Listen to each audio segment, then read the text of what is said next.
कांग्रेस के एजेंडे में विकास नहीं है, कांग्रेस के एजेंडे में विरासत का सम्मान, कांग्रेस के एजेंडे में सैनिकों का सम्मान भी नहीं है, कांग्रेस के एजेंडे में कहीं भी न अयोध्या था, न काशी था, न केदारपुरी थी, न महाकाल था। एजेंडे में तो केवल एक खानदान के विकास का था और भाइयों बहनों केवल एक खानदान के विकास तक सीमित है। पार्टी इसीलिए आज अपना अस्तित्व खोती जा रही है। इन्होंने विकास के नाम पर भ्रष्टाचार की नई नई परतें देश के अंदर खड़ी करनी प्रारंभ कर दी थी। इसका खामियाजा देश ने भुगता है। विकास अवरुद्ध हुआ है और आज उसकी कीमत हमारा नौजवान चुका रहा था, लेकिन अब भारत उससे उभर चुका है। एक नए भारत के निर्माण के लिए हिमाचल प्रदेश के अंदर डबल इंजन की सरकार फिर से आवश्यक है। बात करो ना, अगर कांग्रेस के शासनकाल में दुर्भाग्य से आया होता, क्या हाल हुआ होता।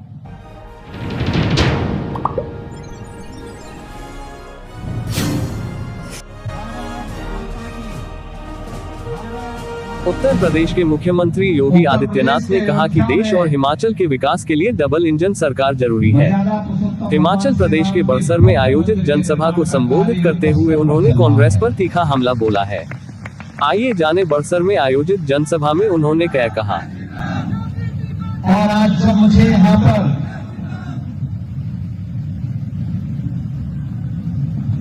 हिमाचल प्रदेश विधानसभा चुनाव के बारे में भारतीय जनता पार्टी की सुयोग्य प्रत्याशी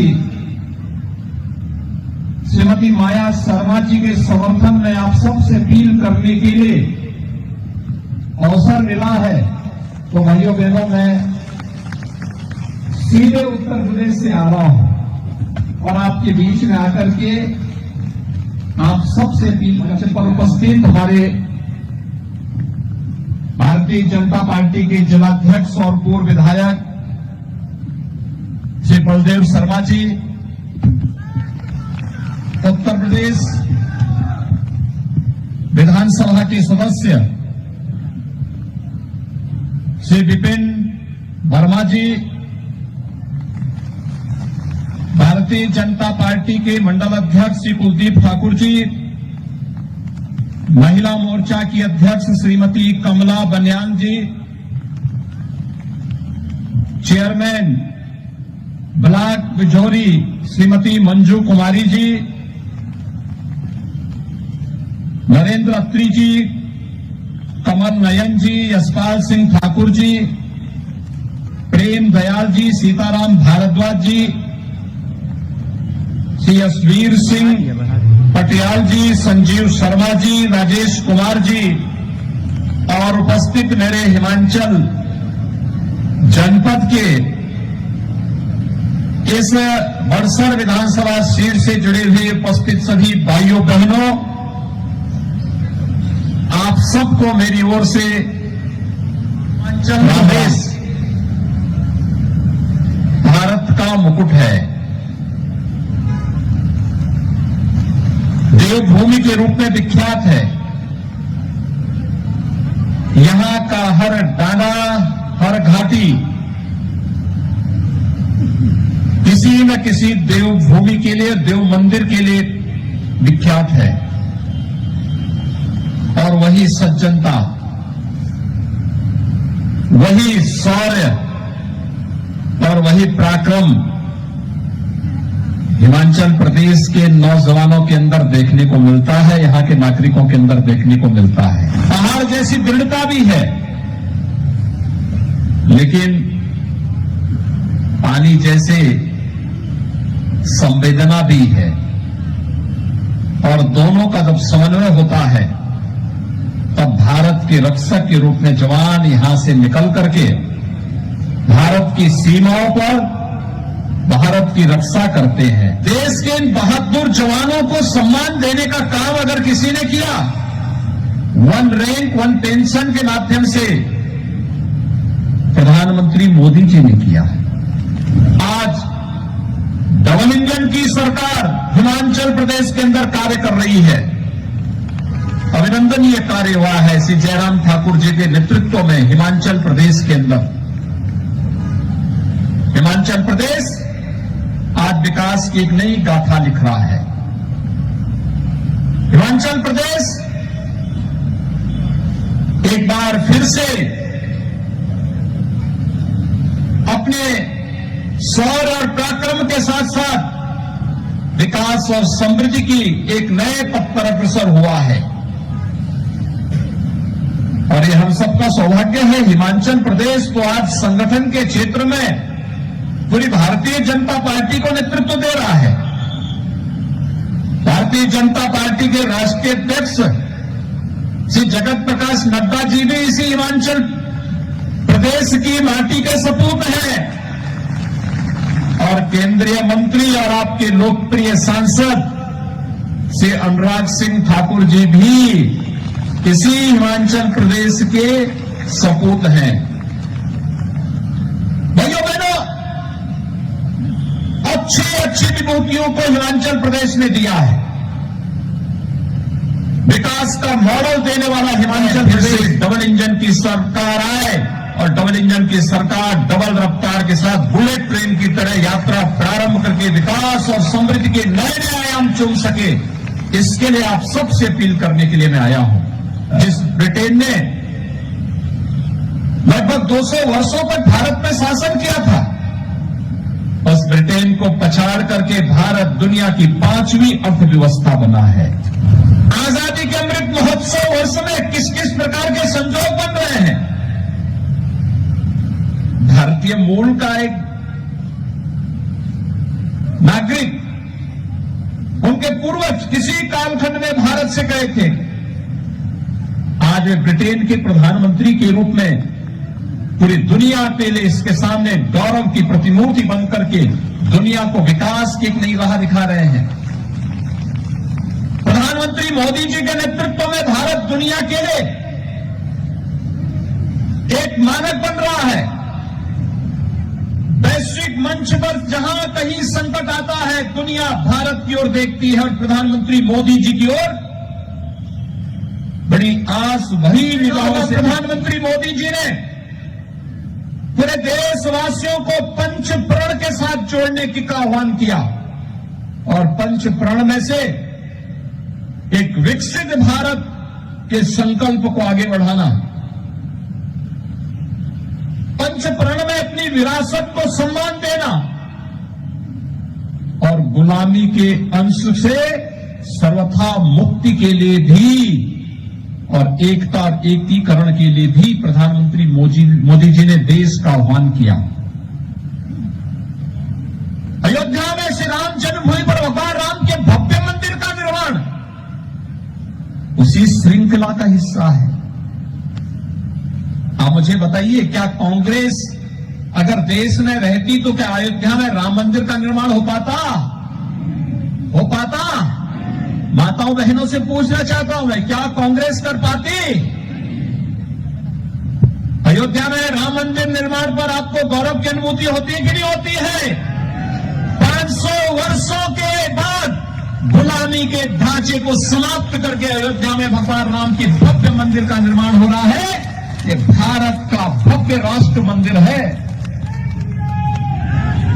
हर भारतवासी को गौरव की अनुभूति करनी चाहिए। किसी कालखंड में किसी विदेशी आक्रांता ने अयोध्या में राम मंदिर को तोड़ करके वहां पर एक विवादित ढांचा खड़ा किया था।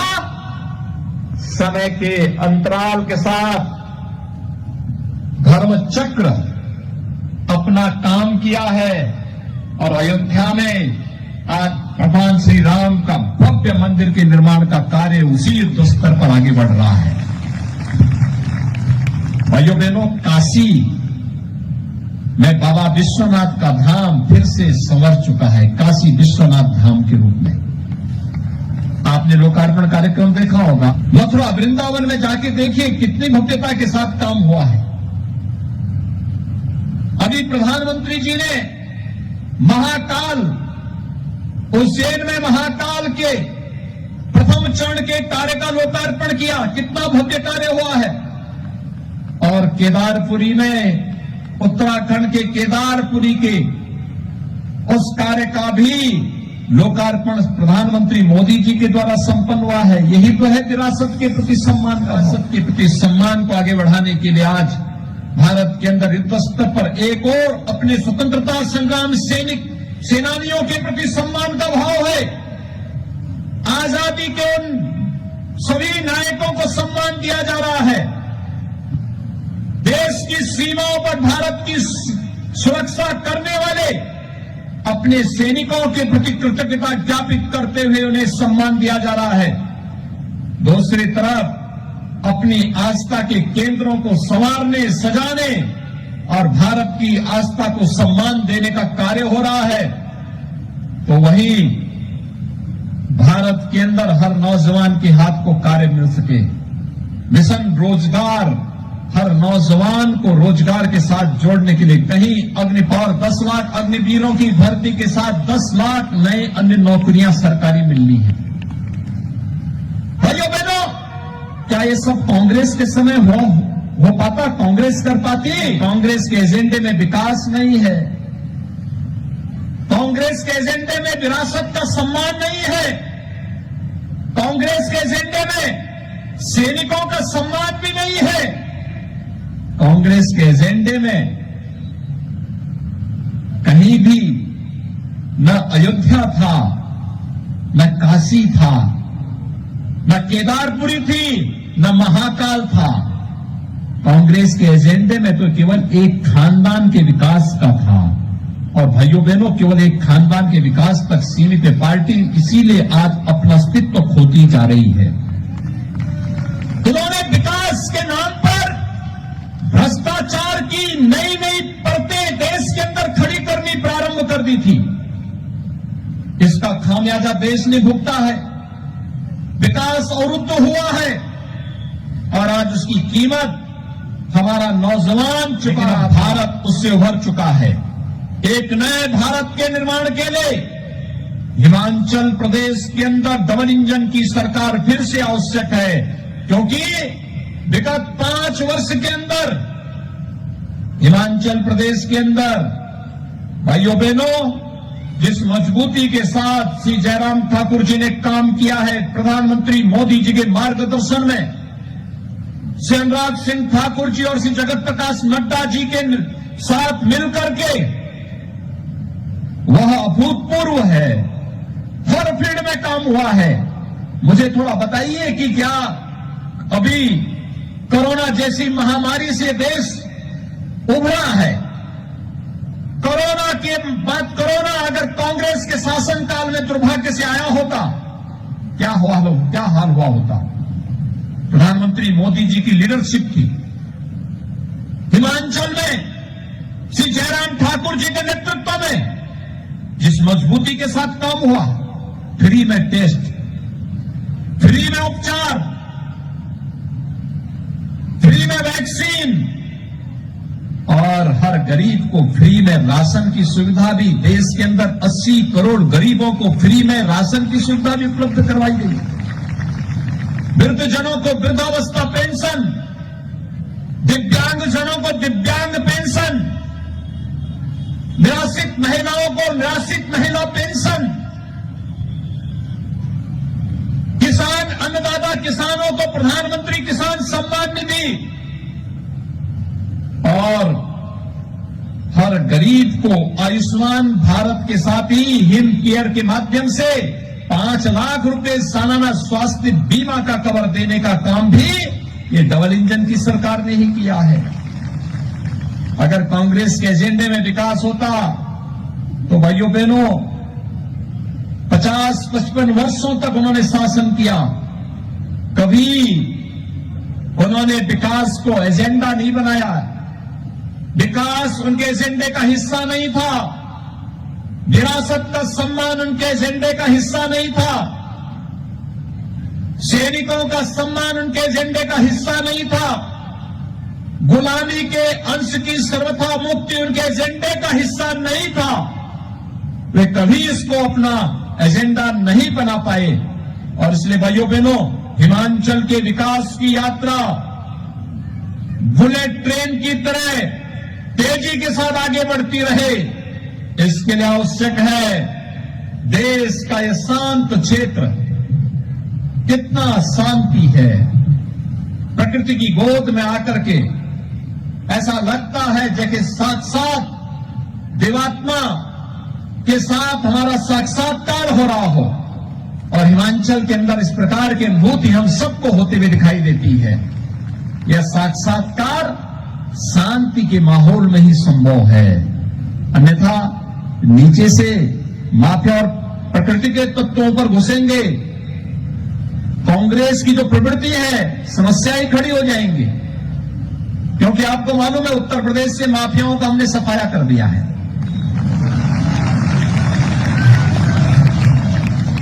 उनका राम नाम सत्य है हो चुका है, उत्तर प्रदेश से गायब। तो कहीं तो ठोर ठिकाना ढूंढ रहे होंगे, कहीं तो ढूंढ रहे होंगे ना।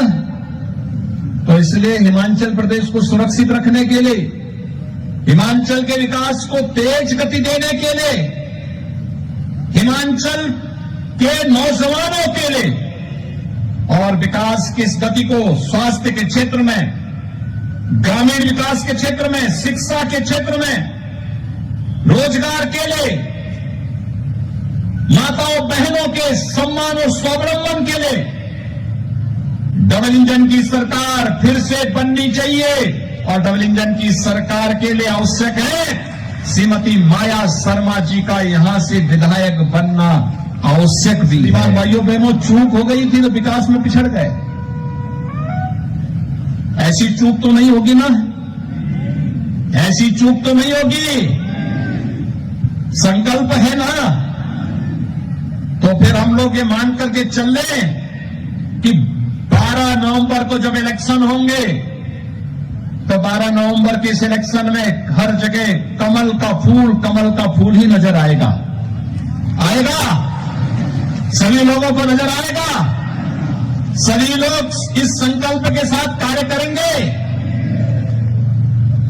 भाइयों बहनों, एक पहाड़ी क्षेत्र है, आप देख रहे होंगे मुझे आने में लेट हो गया, 45 मिनट सड़क मार्ग से आया हूं। मैं प्रातःकाल लखनऊ से चला था और आकर के समय पे आ गया, लेकिन आने पर तो स्वाभाविक रूप से प्रत्याशी चुनाव के दौरान हर घर नहीं जा पाएगी।